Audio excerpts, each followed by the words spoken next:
Thank you very much. ಅವ್ರ ನಡೆಗೆ ಏನ್ ಹೇಳ್ಬೋದು ma'am? ನಿಜವಾಗ್ಲೂ ಅವರು ಕೆಲವು ವಿಷಯಗಳನ್ನೆಲ್ಲ ನಾನು ಕೇಳ್ಪಟ್ಟೆ. ನನ್ನ ಹತ್ರದಿಂದ ಅವ್ರನ್ನ ಗೊತ್ತಿಲ್ಲ ನನಗೆ. ಅವರು ಈ ನಮ್ಮ ಈ ಕಾಶ್ಮೀರದಲ್ಲಿ ಆಗಿದಂಥ ಗಲಾಟೆ ಆಗಿರ್ಬೋದು, ಅಲ್ಲಿಂದ ನಮ್ಮ ಕರ್ನಾಟಕದವ್ರನ್ನ ಕರ್ಕೊಂಡು ಬಂದಾಗ ಐ ಡೋಂಟ್ ನೋ ಪರ್ಸ್ನಲಿ, ನನಗೆ ಅವರು ಯಾರು ಅಂತಲೂ ಗೊತ್ತಿಲ್ಲ. ಬಟ್ ಅವರೊಬ್ಬ ವ್ಯಕ್ತಿ, ಅವರ ಸೋಷಿಯಲ್ ಸಚಿವರು ಅದನ್ನು ಗೊತ್ತು ನಮಗೆ.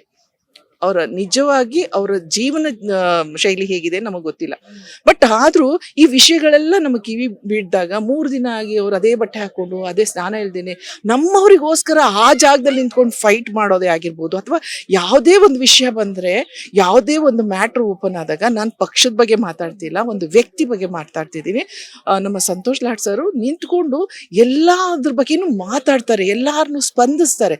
ಅದು ನನಗೆ ತುಂಬಾ ಖುಷಿ ಕೊಡುವಂತ ವಿಷಯ.